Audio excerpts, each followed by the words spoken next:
Saudações a todos vocês, começando aqui mais um programa aqui no canal do Conde pelo YouTube com meu amigo Rogério Nitablian. Nosso encontro tradicional de sexta-feira às 17 horas, Rogério. Tudo bem com você? Como é que tá a quarentena aí, querido? Boa tarde, Conde. Quarentena aqui. A gente está já sem perspectiva de sair da quarentena, né? Pessoal, as crianças, os adolescentes aí já estão bastante exaustos. Vocês começando.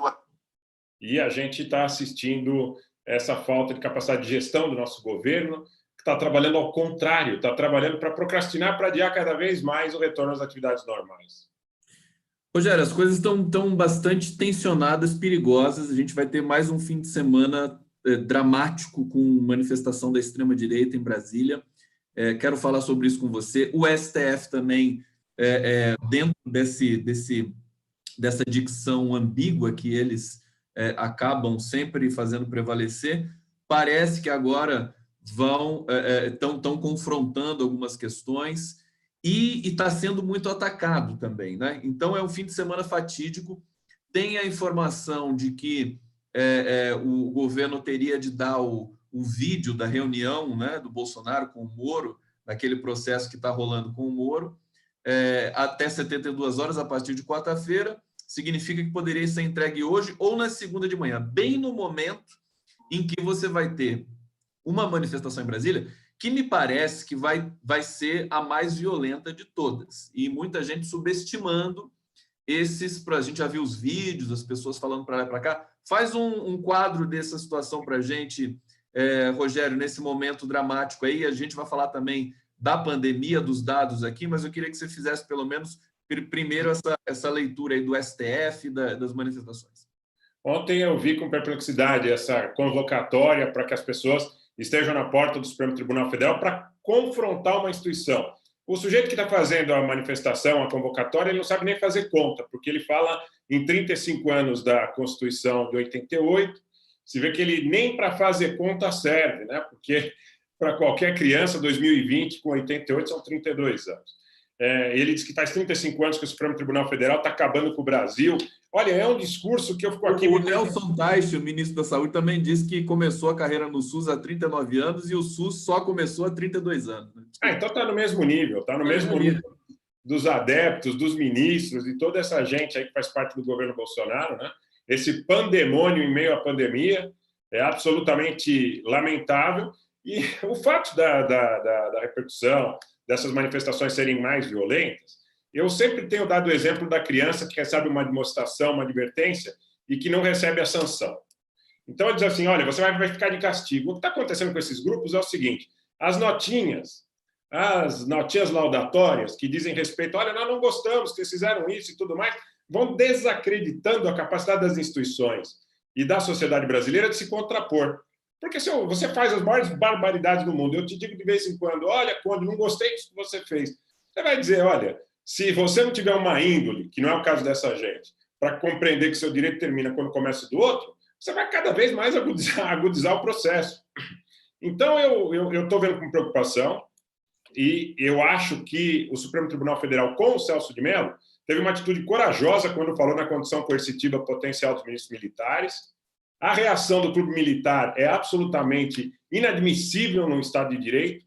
É como se estivessem querendo nos intimidar por estarem armados de uma maneira flagrantemente atentatória contra o ordenamento jurídico. A lei tem que valer para todos.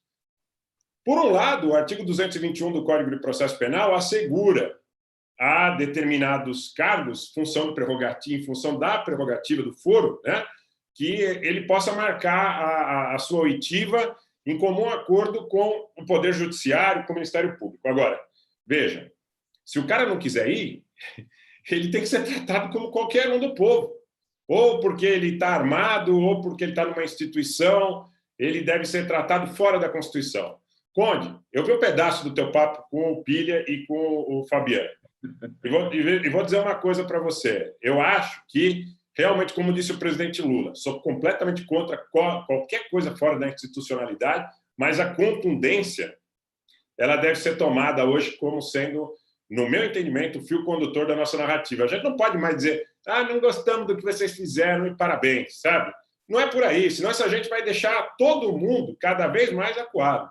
Eu estou muito assim preocupado com isso e notadamente assumi aqui uma mudança de concepção, digamos assim, dentro do próprio processo democrático, mas se os setores democráticos não enunciarem, começar a usar o deítico, né, o pronome nós, né, e dizer o que nós vamos fazer com o país, a gente vai ficar sempre na defensiva e a gente vai ficar sempre acuado. Quer dizer, eu vejo a esquerda ainda acuada diante de tanta terror que esse governo produz. Deixa eu saudar aqui o nosso público que está chegando. Roberto Matos, estão falando de quem são todos medrosos, palavras e nada mais. Os caras sabem a mesa de xadrez que jogam. Um pouquinho truncado aqui sua mensagem, mas obrigado, Roberto Matos, está lida aqui. Max Pedro da Silva já dizendo, temos que pegar nas armas, né? Eu brinco dizendo assim, né? Eu ainda não, né, estou convencido disso, ainda. Eu só falo, eu destaco ainda. Osni Castro, boa tarde, amigas e amigos do canal. Mônica Costa, chama também aqui do Aquias, o Thiago Reis, Plantão Brasil, beleza. Rogério Garay dizendo, correto, Anita Blian, falta atitude nesse judiciário, me parece vendido e entregue. Rogério, como é que você viu aquela ida surpresa do Bolsonaro com uma série de empresários lobistas, enfim, representando entidades? Me parece que os próprios empresários não gostaram daquilo. E o bastidor do STF, quer dizer, usaram até a palavra presepada, quer dizer, é uma coisa. Como é que você lê essa? Foi uma provocação, né? O Bolsonaro é um pistoleiro, né? Muito perigoso, realmente está no mesmo, digamos, quarteirão em que ele habita, né? O que você acha? Olha só, quando eu vejo da seguinte forma, você tem uma ação que é consagrada em lei, mais uma vez, na Constituição, que fala na tripartição de poderes. Bolsonaro está vendo que a economia está indo para o brejo, que a pandemia está agudizando o efeito no Brasil, no mundo, está faltando um pouco de perspectiva em relação também, não só à dinâmica da administração ou da má gestão dele, mas, inclusive, da ciência, nesse momento, que está um pouco perdida.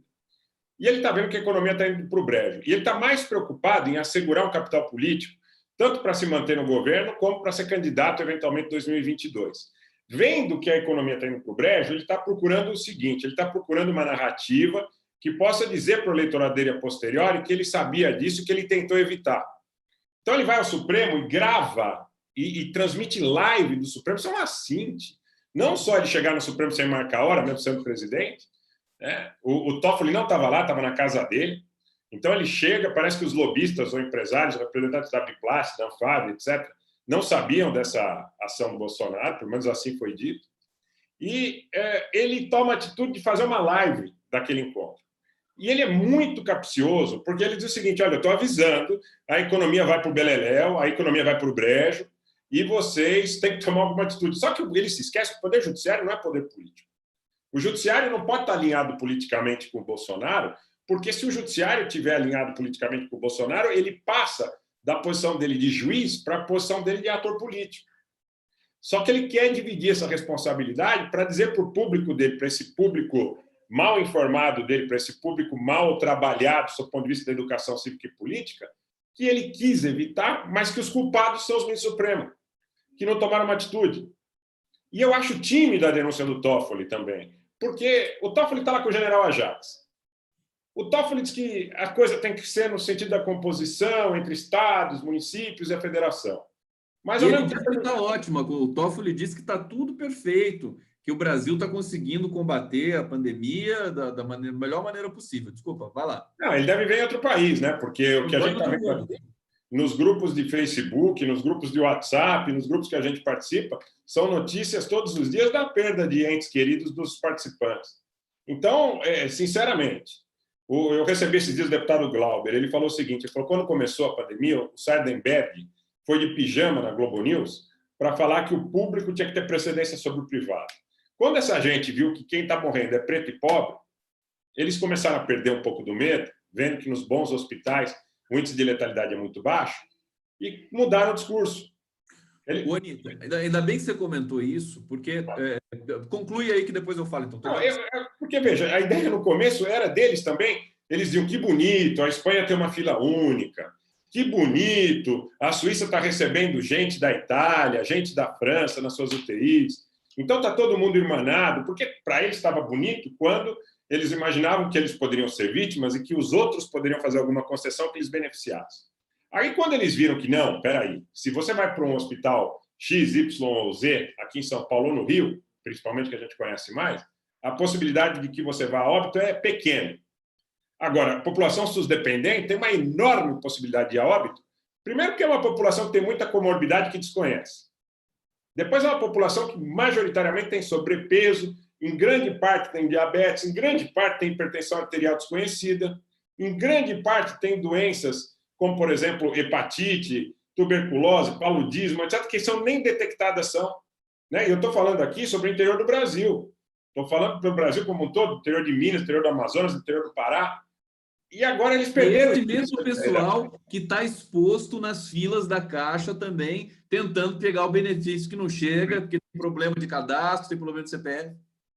Aquilo é uma vergonha. Quando eu tenho um companheiro que acompanha as nossas transmissões, que ele me reporta detalhes do que está acontecendo numa cidade no Rio de Janeiro, na Baixada, que chama Magé.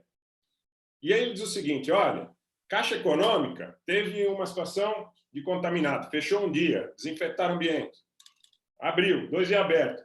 Olha, tem mais uma pessoa contaminada, mais 3 dias fechado, sabe? E as pessoas ali na fila. Né? Muitas não usam máscara. Graças a esse presidente energúmeno, nós ficamos numa condição que tem gente que está tão ideologizada que briga. Que briga para não usar máscara. Eu vi Isso. Olha, hoje eu vi uma indisposição, hoje eu vi uma pessoa indisposta, né? Não vou mais uma vez citar aonde, porque está muito perto da gente. Mas eu perguntei, porque a pessoa quis chegar perto para conversar, e não é que a gente, sabe, quer dar uma de bacana, não. Eu falei, opa, tô vendo que o cara está sem máscara. Eu estava com máscara, mas eu falei, opa, peraí. Eu falei, mantenha a distância. Eu vi que o cara está indisposto, mas nitidamente um cara ideologizado. Não é porque ele acha assim, olha, se ele está ideologizado, o problema é dele. Não, e o problema é que você vai interpelar uma pessoa dessa, a pessoa fala. E quando a pessoa fala, é um spray de contaminação. Quer dizer, é uma situação muito dramática. Desculpa, mais uma vez, ele tabuleiro, conclui aí para a gente fazer a rodada. Não, isso é muito importante, até porque ele falou assim, opa, ô, Rogério, tal, tudo bem? Eu falei assim, opa, mantenha a distância. Fiz assim, mantenha a distância. Fiquei, acho que a uns 2,5 metros de distância. Porque, sabe, eu não ia nem perguntar porque está usando máscara, porque não está, porque está no olhar da pessoa. Já conheço a vida pregressa, histórica, é aquele tipo de cara que coloca no carro adesivo, eu apoio a Lava Jato, mas agora parece que não apoia mais o Moro, né? Tem gente, Rogério, eu desacredito também, gente que com uma certa cultura, dizendo que essa coisa do lockdown, da quarentena, de você fazer o mega rodízio, por exemplo, ímpares e pares, que isso é uma violência, que viola o direito de vir, que usar máscara, a obrigatoriedade da máscara sob multa é uma violência.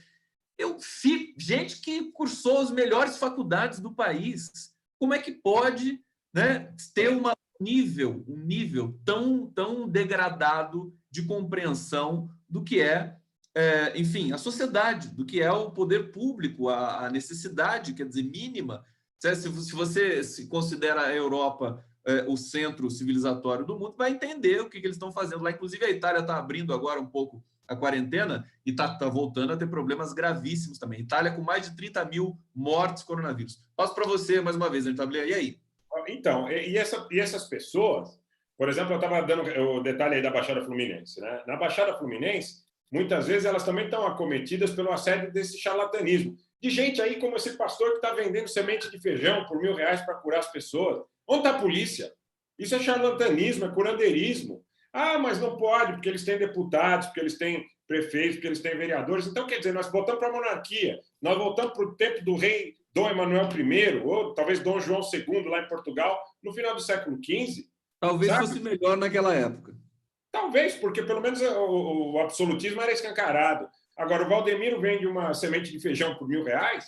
Isso é crime. Você viu aquela história de vender máscaras a R$147? Eu não vi que grife que é. Não vi. A exploração, né, foi criticada no Twitter, não me lembro. Daqui a pouco eu vou saber. Se alguém souber, fala para mim aí qual empresa que vendeu máscaras assim customizadas, né?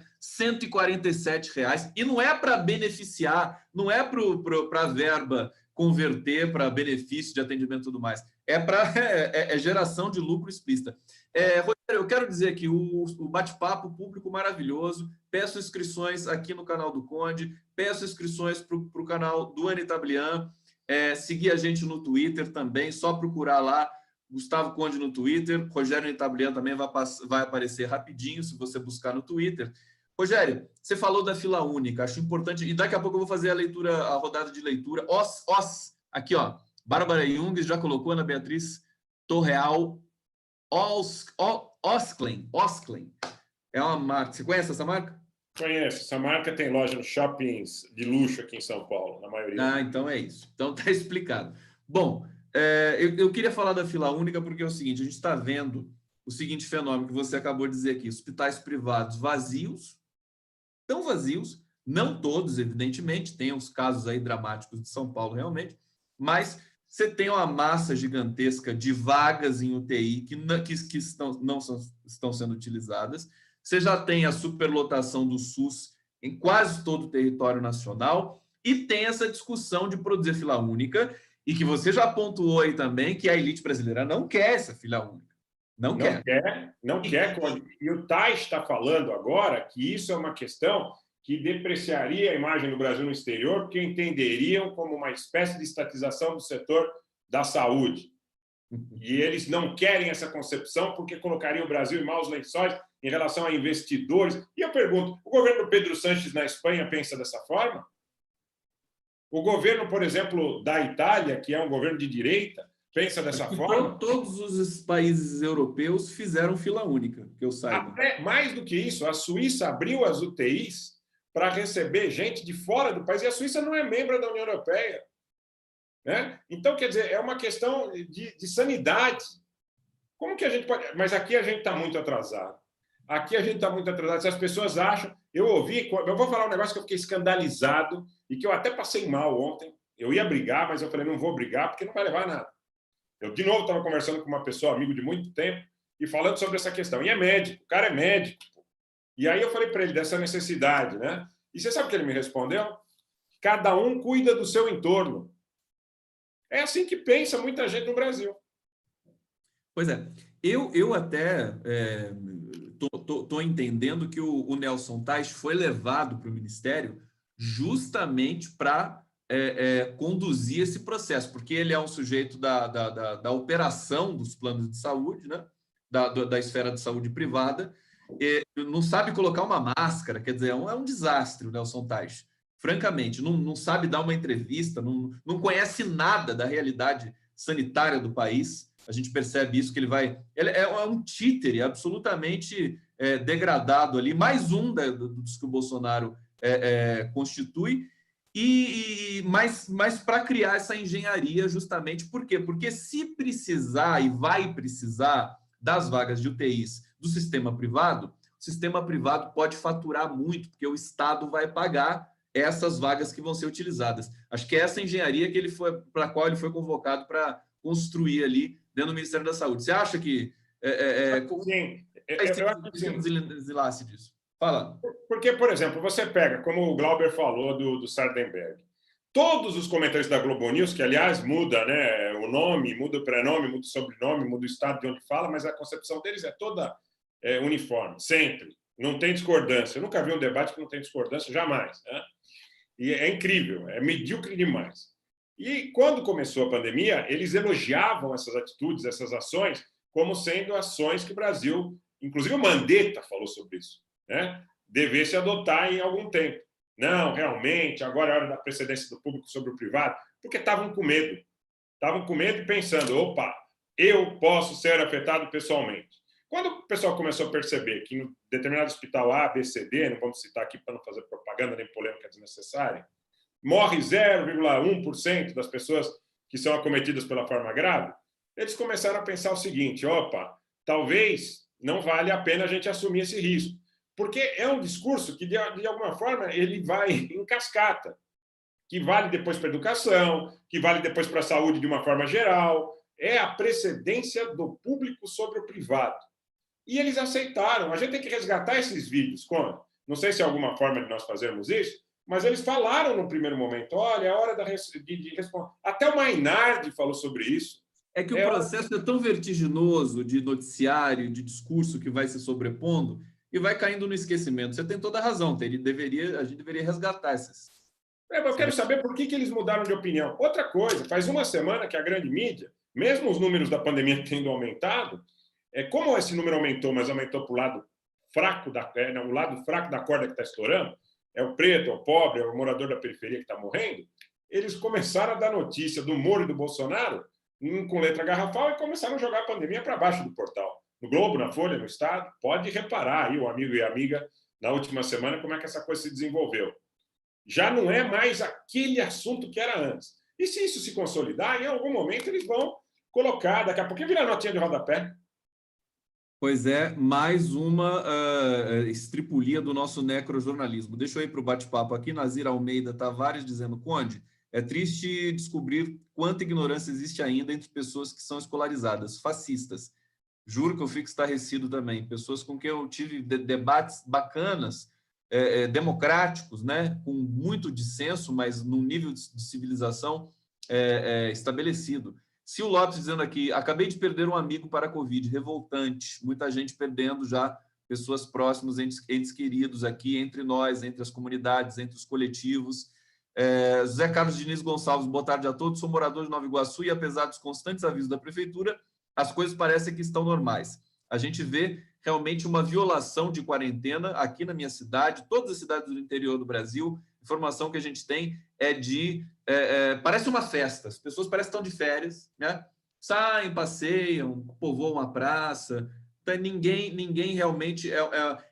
ficou escancarada a falta de noção de uma sociedade capitalista com relação à preservação da vida humana. Isso está escancarado no mundo, agora de maneira mais dramática no Brasil. Rogério, eu queria voltar, depois a gente volta a falar também da pandemia e das questões no entorno, mas eu queria te perguntar sobre essa questão ainda do STF e com o Bolsonaro. Me parece que essa tensão vai crescendo, o limite de ambos os lados vai chegando no seu extremo, e eu queria que você falasse, esse vídeo, por exemplo, que o STF pediram para o Celso de Mello, não sei se é a AGU que pediu para o Celso de Mello, para entregar apenas partes da gravação daquela reunião ministerial. O Celso de Mello não respondeu, portanto, vale a entrega da íntegra. Agora, o último pedido, por parte da defesa do Bolsonaro e ali dessa engrenagem ali do executivo jurídica, não permitir a divulgação. Porque me parece, a gente está vendo, né, os pré-vazamentos aí dessa reunião, o Bolsonaro estava nervoso, xingou todo mundo, o Weintraub falou que os ministros do STF são todos uns filhos da puta, né? Vou usar a palavra aqui porque a gente pode, né? Enfim, muito baixo nível, parece que o Bolsonaro ameaçou todos os ministros. Como é que vai se desenrolar isso na sua visão? A gente percebe que o Alexandre de Moraes, com todas as críticas que a gente pode fazer a ele, é o ministro que assusta, né? É o cara que, digamos, impõe algum respeito. Os outros ficam sempre naquela situação. Dá uma leitura para a gente dessa situação. À luz da lei, à luz do Código de Processo Penal, se você, nesse momento, disser que não tem a prova, porque a prova porque perdeu o chip, ou porque está corrompido, ou porque a gravação não foi feita, alguma coisa nesse sentido, pode ser entendido como destruição de prova, o que ensejaria uma responsabilização grave do agente que praticasse essa situação. Isso à luz do Código Penal, à luz do Estado de Direito, à luz do Código de Processo Penal. Agora, te pergunto também, tenho a dúvida também, pergunto aos amigos e amigas para que juntos façamos uma reflexão.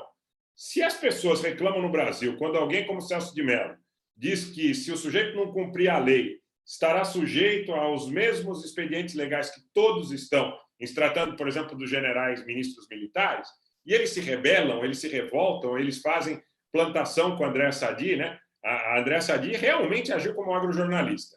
Plantou lá no blog que os militares estão chateados. Ora, interessa para a sociedade brasileira se eles estão chateados? Eles estão... De onde que eles tiraram a ideia de que eles estão à margem da lei? Quem disse para essas pessoas que elas estão à margem do cumprimento do ordenamento jurídico? Realmente, eu preciso me reportar novamente ao século XV. As pessoas acham que estão à margem da lei com base em que tipo de valor? Nas mentiras que são disparadas pelos aplicativos, no clima que certos blogueiros ou youtubers fomentam na sociedade para confundir a cabeça das pessoas. A Constituição, o Código Penal, o Código de Processo Penal vale para todos, gente. Nós não podemos retroagir no tempo dessa maneira. Se nós aceitarmos isso, nós vamos estar aceitando um tipo de vilipêndio, de humilhação como sociedade, que nos coloca no pré-iluminismo de novo. É redundante, mas é necessário dizer. A Constituição vale para todos. Agora, o que vai acontecer se não aparecer essa prova? À luz da lei, tem que ser responsabilizado o agente que negar o acesso à prova, ou que corrompê-la, ou que destruí-la. Teoricamente, no ordenamento jurídico, ensejaria prisão preventiva. Teoricamente. Agora, a pergunta que nós nos fazemos, será que a lei será cumprida? Essa é a questão, Rogério Nitablian. Eu quero, bom, a gente vai percebendo, vou voltar ainda à questão da manifestação. Eu estou sinceramente apreensivo, não sei se eu estou torcendo contra ou a favor, que do jeito que esse pessoal está gravando vídeo para mobilizar esse exército do ódio que vai estar em Brasília nesse fim de semana, financiados, né, para, mais uma vez, afrontar STF, Congresso e tudo mais que estiver na frente deles, eu não duvido que eles entrem no STF de uma vez fisicamente. Invadir o STF, aquela história do cabo e do soldado, eu acho que esse fim de semana vai ser um fim de semana emblemático e de muita tensão. Enfim, é uma espécie de prognóstico aqui meio impressionista, mas é a tensão que vai subindo, né, Rogério? Quer dizer, agressão a enfermeiro, agressão a jornalista. Agora só falta invadir o STF de uma vez, realmente, né? O que você acha? Então, tem a expectativa de alguns setores é que, vamos dizer, se eles avançam e, vamos dizer, quebram uma vidraça do Supremo Tribunal Federal, que seja, ou se eles avançam, fazem um disparo de um projétil numa portaria do Supremo Tribunal Federal. A coisa seria como, vamos ver como é que fica, deixem que eles façam para ver como é que a sociedade reage. E aí, de novo, a dúvida fica. E colocar a bandeira de Israel e dos Estados Unidos na rampa do Palácio do Planalto, com porta-estandarte do lado do presidente? Eu falei no meu Twitter, se fosse o Lula com a bandeira da Palestina, de Cuba ou da Coreia do Norte, com porta-estandarte, o que faria a elite brasileira? O que faria a Fiesp? O que fariam os ministros do STF? O que faria a mídia hegemônica? O que fariam aqueles que estão investidos nas instituições com a sua responsabilidade? Rogério, você tem a impressão, como eu tenho, de que a gente, e aí eu falo realmente no nós, né, no plural, a sociedade brasileira inteira está brincando com essa coisa que é muito séria? Quer dizer, eu acho que sim, Conde, mas eu acho que tem, eu acho que tem gente com muito medo. E eu percebo isso, por exemplo. Medo do lado certo ou do lado errado? Não, no Congresso, por exemplo, eu vejo que tem muita gente que está. Nós estamos vivendo uma espécie de estado policialesco. O que a gente ouve a boca pequena, e nem tão a boca pequena, porque o ministro Gilmar já falou isso, outras pessoas já denunciaram isso publicamente, é que existe uma indústria de dossiês, existe uma indústria de ameaças, existe uma indústria de grampos ilegais, existia a denúncia do Bibiano, que tem uma BIM paralela, né, que não foi investigada. Tem aquela coisa, por exemplo, dos fuzis lá da época da prisão do Rony Lessa, que falaram que eram dos Marines, depois os fuzis não eram mais dos Marines, eram falsificados, depois a mídia hegemônica esqueceu, sabe-se lá por quê. Depois você tem 2 episódios que são extremamente críticos, que aqui na tragédia de Brumadinho e na questão dos incêndios na floresta amazônica, chamam o auxílio do Exército de Israel, que vem com pessoas que não são experts nessa matéria, não tem expertise nessa matéria, mas eles vêm em grande número, desembarcam equipamento, só que tem muita coisa nebulosa nesse processo. E muita coisa nebulosa que não se caminhou, de alguma forma, para debater com a sociedade brasileira. A sociedade simplesmente não está debatendo, né, Anitta? Porque a maioria nem entende. Não, a maioria nem entende, porque assim, a mídia hegemônica é a formadora do senso comum. Se a mídia hegemônica não acha importante, por alguma razão, trazer luz sobre esses fatos, né, levar as pessoas a que conheçam o que poderia significar esse tipo de coisa. Outro dado, você teve um problema na Venezuela agora, recentemente atribuído a uma empresa chamada Silvercorp USA, mercenários. Aí, de repente, aparece uma publicação na Telesur em inglês, que diz o seguinte: esses caras estavam no Brasil na eleição de 2018, fizeram postagem em rede social, Conde. Você viu? Não vi essa notícia, não. Os mesmos que tentaram dar o golpe agora na Venezuela? A mesma empresa. E eles diziam assim, goodbye, Brasil. Se despedindo do Brasil 10 dias antes do segundo turno das eleições, né? 18 dias, então, né? O intervalo é de 28 dias. 18, então, quer dizer, eles estavam 18 dias depois do primeiro turno, 10 dias antes do segundo, foram embora. E fizeram uma postagem que está no site da Telesur em inglês, dizendo goodbye, Brasil. Silvercorp USA.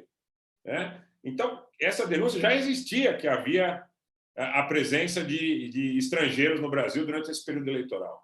Agora, tudo isso, cabe a quem fazer essa investigação? Não é a tal mídia hegemônica que tem meios, tem recursos, tem dinheiro, tem contato. Razão. Você está colocando o grande problema. Quer dizer, o jornalismo brasileiro se nega, ele continua, mesmo fingindo que está insatisfeito com o Bolsonaro nos seus editoriais, ele continua com uma linha editorial da cobertura política, dessas coisas sensíveis, por exemplo, da falta do ataque à soberania, continua ignorando isso tranquilamente. Por exemplo, essas manifestações em Brasília, Anita Blian, tiveram lá, a gente teve a matéria, né, conversando com o Rodrigo Pilha e com o Fabiano Leitão, que estão sempre em Brasília verificando tudo isso. Quer dizer, em primeiro lugar, a manifestação não foi grande, foi pequena. O Rodrigo Pilha colocou o drone dele lá para filmar do alto. Você vê muito pouca gente. Quer dizer, ganha notoriedade, ganha fotos com proximidade. Inclusive, esse próprio jornalista que foi fotojornalista atacado, o Dida Sampaio do Estadão, por bolsonarista, ele estava lá no meio de todo mundo, né? Filmando, fazendo foto bem pertinho. Por que não pôs um drone lá em cima? Inclusive, ficava mais seguro. Você vê, o jornalismo brasileiro coloca o jornalista sob risco de contrair Covid. A gente já viu vários deles, né, morrendo de Covid no SBT, na Globo, trabalhando sem máscara. Agora me parece que os jornalistas da Globo estão usando máscara nas externas, mas não sei se é uma regra.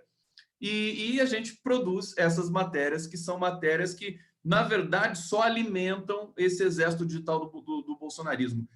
Anita, comenta para a gente mais essa, quer dizer, essa questão do jornalismo, que o Brasil perde a soberania porque não tem, né, um jornalismo decente para poder fazer uma cobertura, acho que é o jornalismo único do mundo, um jornalismo que detesta o Brasil. Fala um pouquinho para a gente mais sobre isso. Pois é, porque o exemplo maior disso são os editoriais dos jornais às vésperas das eleições presidenciais passadas.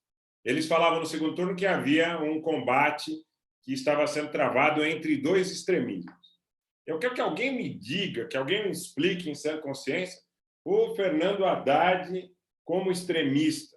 Alguém me mostra o Fernando Haddad como um sujeito extremista. Extremista Ele é tudo menos extremista, né? Tudo menos extremista. Né? Em que sentido o Fernando Haddad é um extremista? Vamos compreender esse processo, né? Para que a gente possa entender de que lado que estava essa mídia, de que lado que essa mídia continua. Tem uma figura do boxe que é a figura do clinch. Quando você quer que o round termine, você segura o braço do cara e fala, vamos esperar acabar esse round para tomar uma água, para curar uma ferida e para ver o que acontece no próximo. É o que a mídia corporativa, e inclusive a Globo, faz com o Bolsonaro. Olha, não gosto do Bolsonaro, eu quero que o Bolsonaro saia, eu quero que o Bolsonaro não tenha toda essa força, mas eu não vou para derrubá-lo. Porque se eles fossem investigar, o que tem que ser investigado no Brasil, por que na Argentina pegaram o D'Alessio? Por que na Argentina mostraram, olha, está aqui, ó, esse sujeito trabalha para a Embaixada dos Estados Unidos, ele está indo buscar testemunha para depor contra a Cristina Kirchner no Uruguai, está aqui, está material, está aqui a foto dele, está aqui o contato dele, está aqui com quem ele fala, está aqui com quem ele não fala. O Brasil, um país desse tamanho, nunca apareceu nada. Quem que deveria fazer isso? A mídia investigativa. A essa influência estrangeira aí, né, o tempo todo. Porque, veja só, nós não temos elementos para isso. Nós não temos elementos para isso porque quem tem recurso para fazer isso é uma Globo, é um SBT, é uma Record. Quando eu digo em recurso, quando eu falo em recurso, eu digo o seguinte, contatos em todo o Brasil de forma, vamos supor, 3, 4, 5, 10 jornalistas trabalhando ao mesmo tempo em capitais diferentes. Né? Essa sincronicidade com esse aparelho, com esse equipamento, com esse recurso, com a possibilidade de entrar no ar de madrugada, com a possibilidade, sabe, tudo isso que a gente sabe que quem tem é a mídia hegemônica. Se eles quisessem, eles já teriam mostrado para o Brasil aonde estão os liames dessa interferência estrangeira. Porque que ela existe, ela existe. E aí eu não resisto, então, Anita Blenha, vou te fazer a pergunta, então, decorrente dessa constatação aí. Sem uma imprensa enfim, que defenda, pelo menos, a democracia, não precisa nem ser a brasileira, mas soberania, enfim, como travar essa batalha dentro dos princípios democráticos? A pergunta da radicalização que eu venho fazendo o tempo todo para provocar, quer dizer, eu quero saber como é que a gente faz, porque é fácil você elogiar os guerrilheiros que resistiram à ditadura militar, usaram armas, morreram, né? Morreram, foram jogados na ponta da praia, lá que o Bolsonaro gosta tanto de dizer, o Araguaia, e agora dizer, não, agora é outro tempo e agora a gente tem que fazer pelas vias democráticas. Eu sei que você é um sujeito extremamente disciplinado, no bom sentido, né? Nesse sentido, né? Mas eu não posso deixar de fazer a pergunta. Eu entendo perfeitamente o que você está colocando, mas eu vou colocar para você o porquê desse meu entendimento, além de ser uma questão de princípio, de defesa da democracia, da ordem da paz social. Porque eu vejo também sobre o aspecto do pragmatismo. O aspecto do pragmatismo que dá conta de que quem está tomando conta hoje das instituições são eles. Quem tem as armas no Brasil são eles. Quem tem a possibilidade de uma narrativa, de novo, sob o ponto de vista de uma mídia hegemônica que possa mostrar para a população que está alienada desses processos, que infelizmente é uma parte substancial da população, a respeito dos fatos que eventualmente estariam em curso. São eles. Então, eu vejo que, na minha modesta concepção, o trabalho é um trabalho, não estou dizendo que a gente deva desistir, muito pelo contrário, acho que a gente deve agudizar a contundência da mensagem, mas é de semeadura. Desculpa, quando eu não te entendi. Não, só porque nós estamos sendo agredidos. As pessoas estão morrendo aos milhares, né? Inclusive com a pandemia. Sim, esse é um dado. Agora, eu acho que essa preocupação o Bolsonaro tem, que a coisa vai se agudizar sob o ponto de vista da crise sanitária, da crise política, da crise econômica. Por isso, ele covardemente vai ao Toffoli para dizer, olha, estou vendo o que vai acontecer, vocês têm que estar do meu lado. Ele sabe que o Toffoli não pode fazer nada. Por que ele quer dividir a responsabilidade com o Toffoli? Não pode, nem o Toffoli, nem o Marco Aurélio, nem o Fux, nem o Barroso, nenhum deles pode fazer nada, porque a pandemia é uma questão, até onde a gente sabe, aleatória ao desejo dele. Desautorizado, né? Ele se sente desautorizado pelo STF quando ele quer, por exemplo, quebrar a quarentena no país inteiro, e o STF diz, não, isso é coisa dos estados e a primazia dos estados. E várias vezes frustrando por exemplo, a designação do Ramagem, né, que agora ele entrou de novo com o pedido para ver se pode designar o Ramagem para a Polícia Federal. Novela que não acaba. Anita, conclui esse raciocínio para a gente, depois eu vou para o bate-papo e vou te trazer uma outra questão aqui. Vamos lá. Bom, então eu acho assim que o trabalho é de semeadura. Hoje o trabalho é de semeadura. Se essa semeadura puder ensejar uma mudança breve, melhor. O que vai fazer esse peso, né? O que é esse sopesar? O que é? Na verdade, é o seguinte, é o aumento da capacidade de comunicação com largos estratos da sociedade brasileira.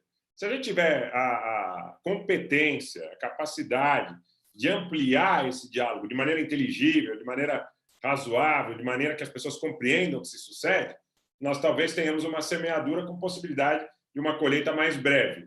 Agora, caso contrário, é um trabalho de médio e longo prazo. É que eu não vejo, falando em termos muito práticos e reais, a possibilidade de que, se houvesse uma insurgência, uma desobediência, uma insurgência contra as instituições no Brasil, pudesse ocorrer. Eu não me torno como pessimista, mas eu não vejo...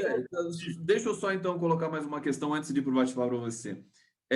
Eu tenho pensado muito nisso e o seguinte, quer dizer, a gente tem de se preparar para quando o país caminhar um pouco para uma normalidade sanitária, né, aspas, né, que a gente possa sair às ruas mais uma vez e lotar com 1 milhão de pessoas uma Avenida Paulista, né, para a gente estar pronto para esse momento.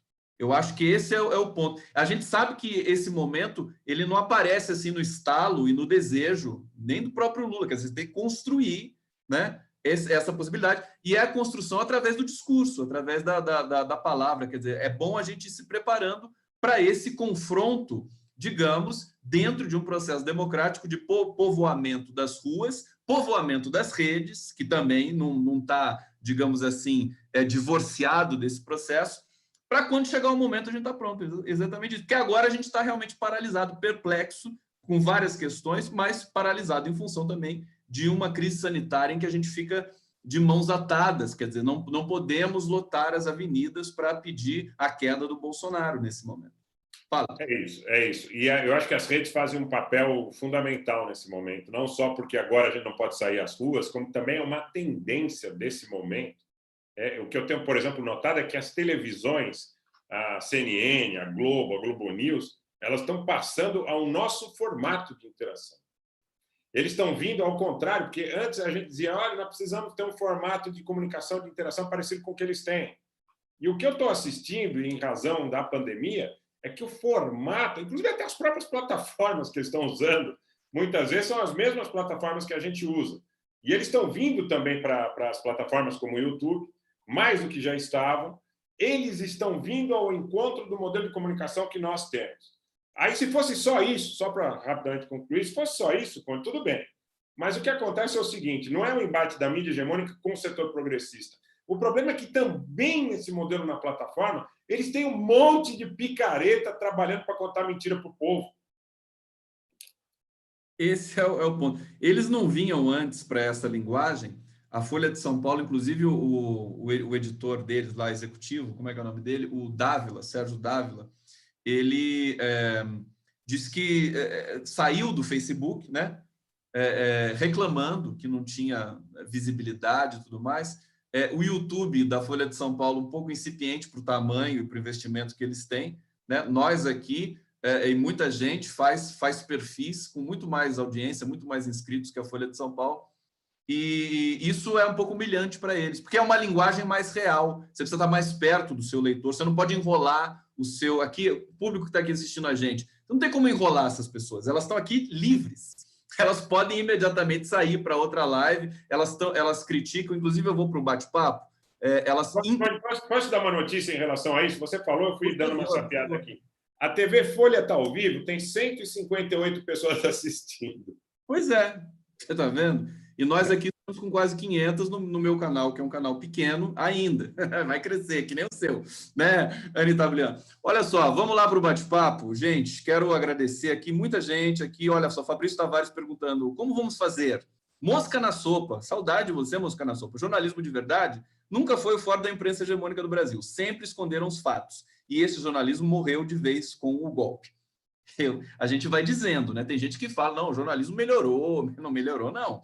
Eu acho que continua numa situação bastante problemática. Leandro Venturama dizendo, Babilônia desabando, precisou uma pandemia para escancarar aquilo que ninguém queria admitir, que vivemos um modelo doentio de sociedade embasado na exploração e na mentira. Eu não resisto, eu estou com uma notícia aberta aqui do Estadão, porque a corrupção aportou no governo Bolsonaro.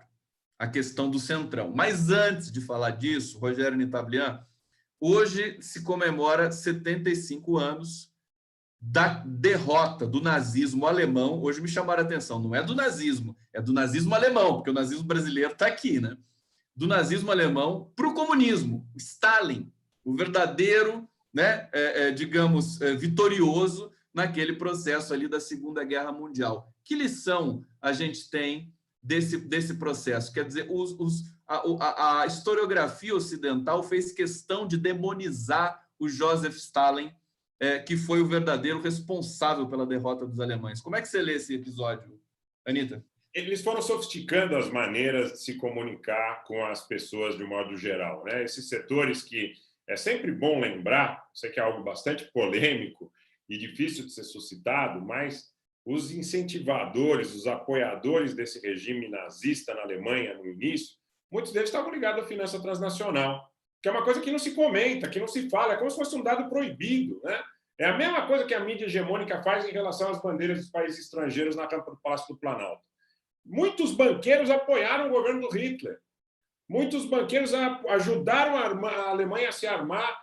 Como que ele conseguiria aquela proeza, invadir a Tchecoslováquia, toda a questão das blitzkrieg que foram colocadas no norte da África, por todo mundo com aquela potência, aquela força aérea, custa muito caro, custa muito dinheiro, e tinha muito banqueiro, tinha muita gente ligada a agiotagem transnacional que estava vinculada àquele governo. Muitos americanos. Tem um filme do Spike Lee que conta que é o Plano Perfeito, que é genial. Desculpa. Inclusive, só que é proibido falar sobre isso, né? Porque é mais ou menos o seguinte: as pessoas da extrema-direita, quando você começa a falar sobre isso, elas sapateiam, sobem em cima da mesa, dizem que você está defendendo. Não, ninguém está defendendo o regime criminoso. A gente está dizendo ao contrário, a gente está dizendo, vamos ver quem estava do lado desse regime criminoso, quem viabilizou a existência desse regime criminoso. E a história vai se repetindo ao longo do tempo, criminosos e regimes criminosos armados por esses mesmos modelos. Em algum momento, aquilo já não servia mais aos interesses desses criminosos e eles acharam por bem, até para limpar a barra deles, dar cabo àquela situação. Mas esse regime ele foi armado também por muitos banqueiros, muitos livros contam essa história. Isso seja, pelo capitalismo, né? Por esse capitalismo, o que é hoje um ultra neoliberalismo hostil, que coisifica as pessoas, é a mesma coisa. É a mesma coisa. E essa gente aí estava com medo de ser vítima do Covid e dizia que a precedência do público sobre o privado. Quando eles viram que parece que os hospitais dão conta, os hospitais que atendem estratos mais privilegiados dão conta da maioria dos casos, agora isso aí mudou. Essa declaração do ministro da Saúde, dizendo que o Brasil não pode tomar essa atitude, porque o Brasil seria visto... É como se eu estivesse dizendo mais ou menos o seguinte, quando imagina, se a gente tiver uma fila única, vão achar que nós somos a Coreia do Norte, que nós somos comunistas, não vão querer colocar o dinheiro deles aqui, porque nós vamos estar confiscando, estatizando. Agora, por que serve para a Espanha, para a Itália, para a Suécia, para a Finlândia, para a Noruega? Por quê? Parece um pouco a declaração do Luciano Huck, dizendo que taxar as grandes fortunas poderia ser ruim para o Brasil, né? Você lembra disso, né? Olha só, agora então eu vou mostrar para vocês aqui, deixa eu só colocar aqui a página do Estadão, só para a gente ilustrar, fazer um pequeno refresco aqui na nossa transmissão. Deputado do Centrão, que indicou o cargo no governo Bolsonaro, é alvo da PF por desvios em contrato de 190 milhões. Sebastião Oliveira, PL de Pernambuco. Vou parar aqui a transmissão.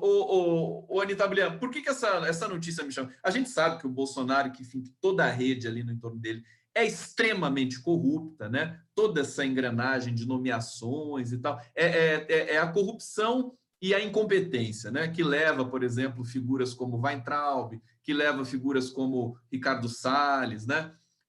Associado também à exploração religiosa, como Damares Alves, etc. Agora, a corrupção, essa corrupção clássica, vamos dizer assim, do desvio de verba, é um componente novo do governo Bolsonaro. Ele foi se meter com o Centrão, agora é tarde para ele? Como é que vai ser? Como é que a Rede Globo vai tratar agora a corrupção no governo Bolsonaro? É uma narrativa nova, não é, Anita? Diz para a gente. A Rede Globo, eu acho que ela está incomodada com o governo do Bolsonaro em razão da perda da hegemonia para o eixo SBT, Record, Rede TV. Né? Eu acho que isso é um dado concreto, a gente tem que entender que a Globo ela tem um alinhamento com a política do Paulo Guedes, gosta muito do Sérgio Moro, que já saiu do governo, mas ela se incomoda com o fato do alinhamento do Bolsonaro com esses fanáticos dogmáticos. Por exemplo, essa questão do Centrão. O Bolsonaro, durante toda a campanha, ele dizia que votava contra, que o voto nele era um voto contra essa velha política, e falava muito do Centrão, Heleno, que se gritar pega ladrão, não fica um, negócio do Centrão e tal. Não. Agora, a gente não precisa ter muita dúvida em relação ao fato de eles estarem alinhados, porque toda essa gente votou no Bolsonaro. Toda essa turma, todos esses, posso usar um termo chulo, ratos, votaram no Bolsonaro. O Anitta, quando vai usar um termo chulo, usa rato, né? Puxa vida. É um gentleman, né? Com perdão aos animais. Mas olha, gente, veja, me vem até alguns nomes aqui à mente, mas eu prefiro ficar com o Roberto Jefferson, né, que eu acho que sintetiza muito bem o que significa essa gente. Roberto Jefferson, Eduardo Cunha, Edir Macedo, eles estavam todos ligados lá atrás a um processo na Lotérgia, no Rio de Janeiro. Eu acho que se a gente for investigar, se a gente for esmiuçar essa coisa de interferência estrangeira, alguma coisa me diz que a gente chega nesses nomes. Porque eles estão ligados ao proselitismo charlatão, eles estão ligados a essas interferências de nomeações para cargos importantes, estratégicos, sempre querendo o DENIT, o DENOX, eles sempre querem órgãos sensíveis no governo. E faz tempo, né? Desde o governo Sarney, governo Collor, governo Itamar, governo FHC, mesmo nos governos Lula e Dilma, eles não largaram a rapadura, porque eles queriam todo o tempo cargos importantes que trabalham com muito dinheiro e também com muita sensibilidade em relação a questões estratégicas do desenvolvimento nacional. E eu tenho a impressão que essa turma do Macedo, do Cunha, do Jefferson, tem um liame comum com um dado de identidade contra o interesse nacional. Essa gente toda votou no Bolsonaro. Essa gente toda não queria um governo popular. Eles foram nomeados inimigos do Bolsonaro porque convinha para grande parte da população entender que fossem inimigos do Bolsonaro. Mas eu nunca acreditei que houvesse um dissenso importante entre eles. É uma coisa muito mais fria, formal. Olha, eu não gosto de você, mas na hora do frigir dos ovos eles sentam juntos e se entendem. A Globo é um caso à parte, porque a Globo está se vendo afetada pela aliança entre SBT e Record, que parece que tira verbas publicitárias da Globo e a importância da Globo nessa relação com o governo. Tira, e mais do que isso, tem uma notícia de que o Duterte, que é o ditador das Filipinas, né, ele cassou a concessão da Globo Filipina.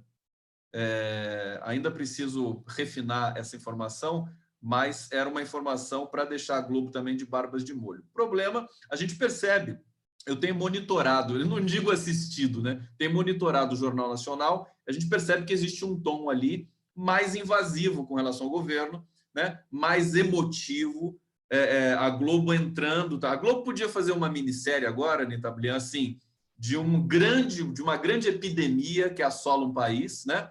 Uma minissérie distópica, e que tem um governo que é completamente canalha e fascista. Você não acha? Como foi aquela minissérie Anos Dourados, né? E redundou no impeachment do Collor. Não, é só uma brincadeira. Eu não tenho dúvida, Conde, que logo, logo eles vão fazer alguma coisa, e não vai demorar, para dizer, olha, tristes tempos que o Brasil esteve...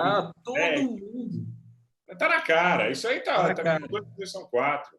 Né? Mas eu não posso deixar meu ceticismo de lado com relação ao perigo que é esse recrudescimento, essas milícias reais aí que vão se armando, que vão... Parece uma piada, aquele cara que fala assim, mas esse STF é um bando de gangster. É tudo meio risível, só que a gente está deixando. Essa é a minha questão. A gente vai deixando, eles vão piorando. Rogério, vou mais uma vez bate-papo. O público está maravilhoso, talvez seja o nosso maior público aqui no canal do Conde, nas nossas transmissões. Que felicidade, né? É bom receber o prestígio aí, o apoio de vocês. Mais uma vez, convidando todo mundo para se inscrever no meu canal e no canal do Rogério Anitta Blian, que é vizinho do meu, né? Se o YouTube tivesse essa coisa de vizinhança, o Anitta Blian seria meu vizinho, né, Anitta? Canal... Com certeza. Sensacional.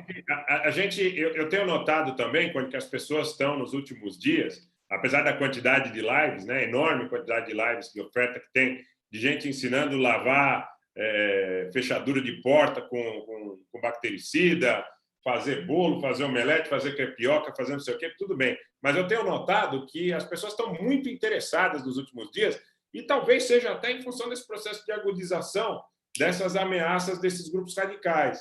Porque sempre fica, como você disse, a pulga atrás da orelha. Será que essa gente, num determinado momento, ela não pode efetivamente passar do discurso teórico a uma prática de agressividade mais exacerbada? Eles estão mostrando isso, estão agredindo. Faz buzinaço em frente ao hospital, agride enfermeira, jornalista. Enfim, é uma situação que a gente não pode considerar dentro de uma normalidade e liberdade de expressão. Não tem outra coisa que eu vejo, nós não fazemos isso. Nós não fazemos isso. E eu não quero fazer, imagino que você também não queira. Mas eles fazem, esses ditos comunicadores da direita, que não são de direita, eles são da falta de civilização. Eles fazem ameaças ao Estado de Direito assistidas por milhares de pessoas. E eu só fico... Tem hora que eu assisto, você falou que monitora, né? Tem hora que eu monitoro, então vou chamar. Eu fico estarrecido porque eu digo assim, pô, será que não tem ninguém assistindo isso? Não está vendo que o cara está cometendo um crime? O cara está falando, esses ministros para o Tribunal Federal, safados, vocês vão ver o que vai acontecer. Pô, isso é crime. Isso não é liberdade de expressão. E aí você fala assim, pô, tem 15 mil pessoas assistindo e não acontece nada? Será que tem gente que está com medo ou será que tem gente que é responsável por coibir e está alinhada com essa ideia? Bom, a gente tem aqui uma notícia nesse sentido, acho que você já deve ter visto, mais nova recentemente aqui, tá apontando o seguinte: STF autoriza inquérito contra fascistas bolsonaristas que querem fechar a corte, né? Supremo autorizou o pedido da PGR para instauração de uma investigação sobre os atos antidemocráticos. Então, tem já um inquérito instalado sobre isso. Vamos ver se vai prosperar. Mas eu digo dos comunicadores, Conde, desses comunicadores, desses caras aí, que tem milhares de visualizações, tem milhões de inscritos. Os caras vão para a rede social e eles detratam o Supremo Tribunal Federal e eles detratam escondidos na barra de pretensos militares. Ontem eu vi um que ele dizia o seguinte: o clube militar, eu insisto, hein, gente, não vão me achar chato nem uma pessoa que tem uma concepção de apropriação da norma culta. Quando os erros de português são propositais, eu fico puto da cara. Porque se o cara não sabe, é uma coisa. A outra é o cara ficar insistindo em chamar as pessoas a que conviva com um erro deliberado que nivela o povo brasileiro por baixo, como se todo mundo fosse merecedor de receber ignorância em casa. Problema, pessoal, sem problema, os militares já falou, agora o couro vai comer, os ministros vai arregar. Porra, vai em cana, filho, você está fazendo apologia do crime e as pessoas não fazem nada contra. Esse é o grande problema, né? Sair da perplexidade e ir para a ação. Mas a ação, e muita gente fica angustiada e pergunta, mas como se a gente está de quarentena? A ação não é só ir à rua e estampar a faixa. A ação é você se mostrar nas redes, faz a sua live, manifesta a tua posição política, né, para os seus, dentro da tua casa, dentro do seu entorno. Acho que começa aí. É isso que o Brasil perdeu e foi muito difícil, viu, Anita Blian? Para mim, na experiência pessoal. Porque a gente tomava muito cuidado, até eu tomava um certo cuidado o governo Dilma, você não magoar pessoas mais conservadoras que estavam nas suas redes e de você defender com intransigência o governo Lula, tudo mais, porque as pessoas tinham muito ódio. E aquilo virava você fazia um post no Facebook, virava uma coisa, uma polêmica, perdia a amizade, era uma coisa horrível.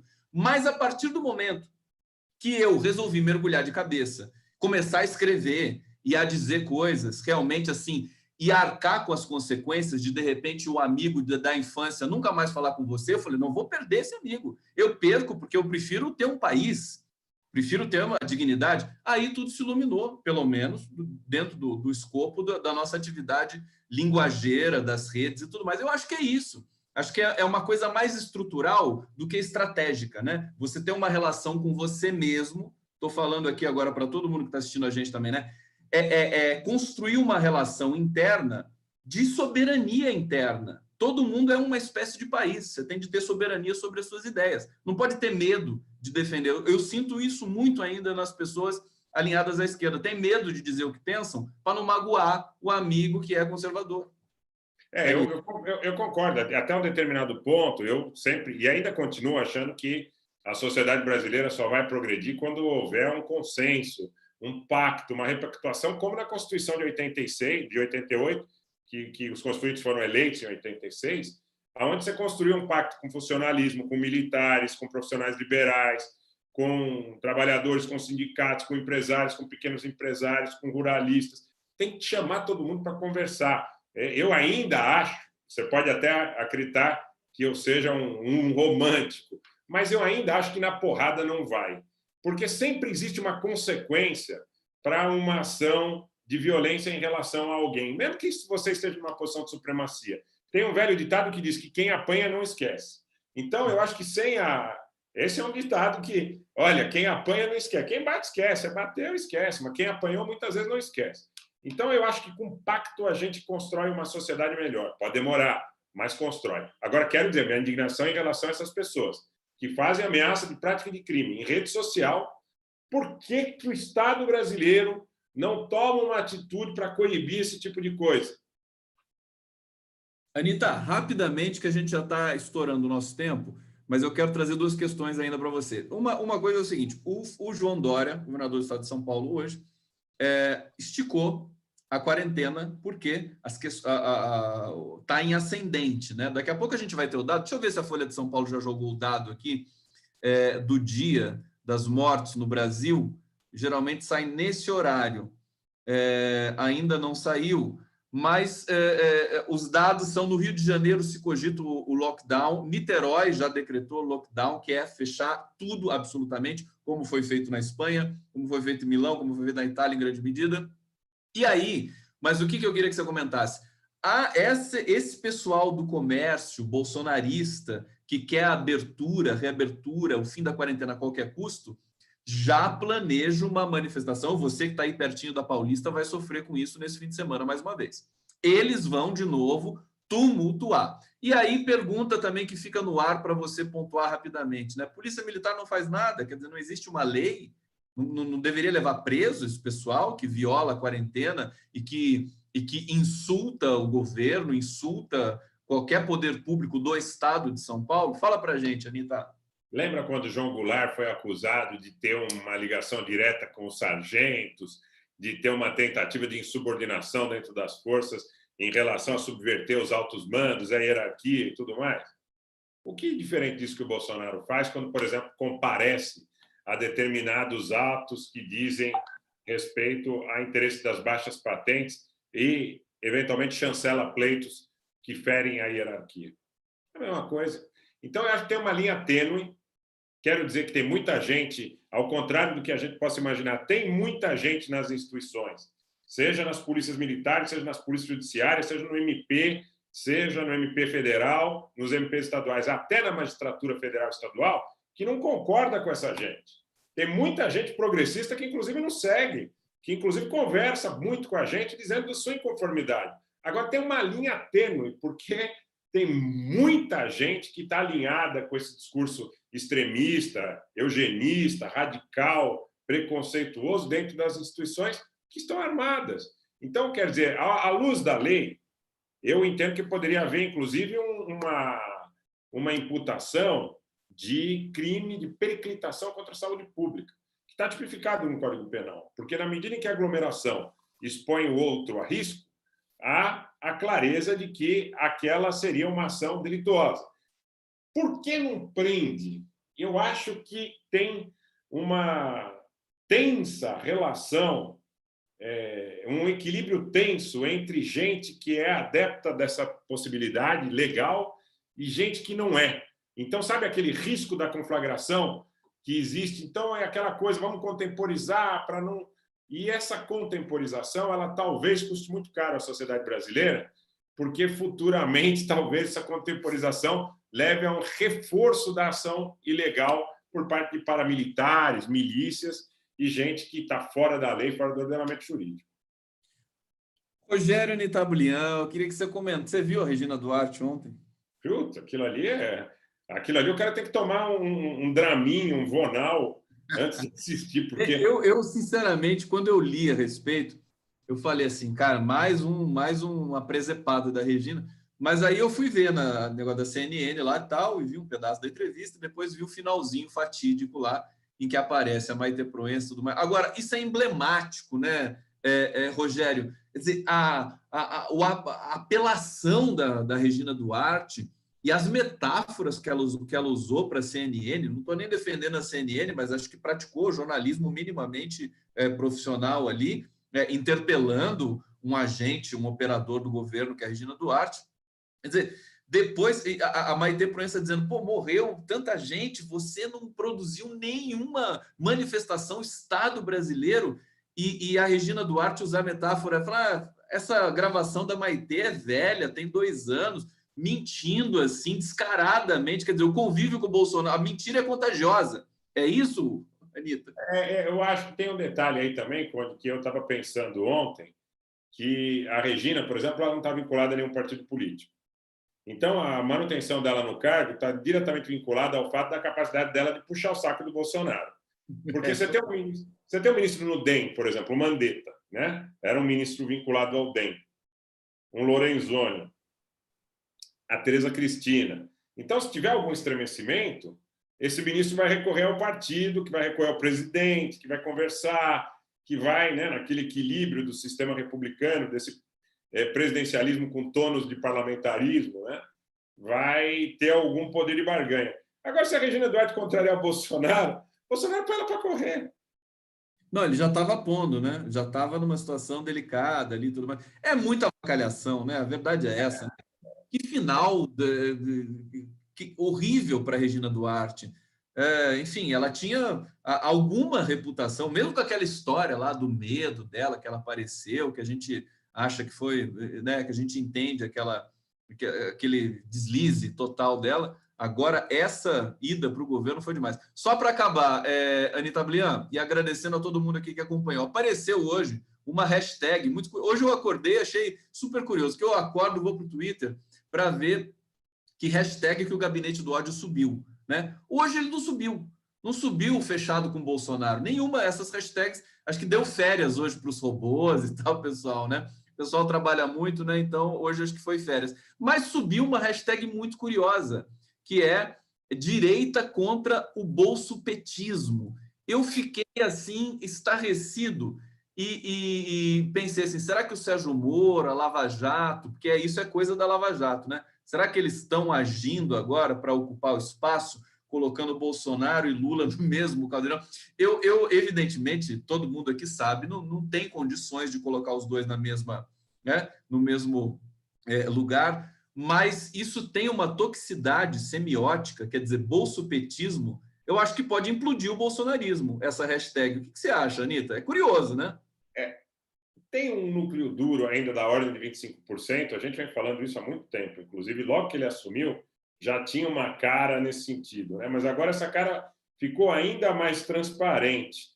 Tem um 25% aproximadamente da população, dentre eles, infelizmente, algumas forças armadas, militares e paramilitares, que são adeptos da mensagem do Bolsonaro.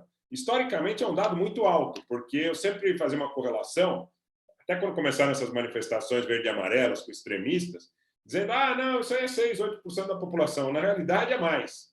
Na realidade é alguma coisa entre 20% e 25%, que está muito ligado ao Bolsonaro, e que mesmo esse tipo de mensagem, tentando vincular o Bolsonaro ao PT, parece. Eu tive a seguinte impressão, Conde, quando o Bolsonaro e o Moro se indiram, que o Moro se apropriou de muito pouco do que é o núcleo duro do bolsonarismo. Muito pouco. Eu tinha uma expectativa que fosse rachar mais, mas assim, eu vi a maioria dos malucos, né, que a gente vê aí. Um Carluxo para o Moro, né? Sim. E agora eles associaram o Moro e eles têm uma inteligência nesse aspecto para falar, né? Não é por acaso que eles atacaram tanto a entrevista que eu fiz com o Zé de Abreu, com não me representa, comunismo, né? Me exclua com S, nojento com G. Não é por acaso, não, que eles. Porque agora eles tentam, por exemplo, como se o Moro fosse alguém muito dotado de alguma característica de conhecimento intelectual e tal, mas eu percebo que a rede do Carluxo, eles procuram, assim como esses blogueiros, youtubers de direita, atacar qualquer coisa que seja parecida com ciência, com intelecto, com academia, e eles respondem de maneira malandra. Eles dizem assim, aqui na quebrada é diferente, é o prato de comida, tentando se identificar com uma demanda popular, quando na verdade eles são assassinos das pessoas que estão nas periferias, né? Então eu vejo, por exemplo, o discurso desses blogueiros falando o Moro é Zé Bonitinho, mora em Curitiba no apartamentão, ele pede comida. Eu já vi blogueiro do bolsonarista fazendo isso, youtuber bolsonarista fazendo isso. Ele pede comida do iFood, ele usa terninho bonitinho, sabe? Tentando se identificar com a massa. E pior, que ainda cola para muita gente. Lamentavelmente. Isso é o mais triste de tudo. Quando você vê um cara de classe média que é eugenista e bolsonarista, você fala, o cara é canalha, é mau caráter, é egocêntrico, é egoísta, tem um ego inflacionado. Agora, quando você vê que eles conseguem mexer com a massa, seja por intermédio do Macedo, do Malafaia, ou esse discurso vagabundo, que diz, o Moro é Zé Bonitinho, tentando promover. E eles diziam que o Lula fazia isso, promovia o nós contra eles. Quando que o Lula falou isso? Né? Simulacro, sempre. Inclusive, é o necrojornalismo que cunhou esse tipo de aberração na relação do Lula com o país. Rogério Entablian, mais uma vez, muito obrigado. Eu sei que você trabalhou muito hoje. Convidar todos aqui para fazer as inscrições no meu canal, no canal do Rogério Entablian, seguir a gente no Twitter, essa dupla aqui, que eu tenho carinho imenso por ela, o pessoal também adora. Sempre bom conversar com você, meu querido. Enfim, vamos ficar atento aí, porque esse fim de semana promete. Vamos ver se ele cumpre, tá bom? Um beijo, obrigado, um abraço para todos aí. Valeu. Valeu, um abraço para todo mundo, a gente volta depois. Valeu.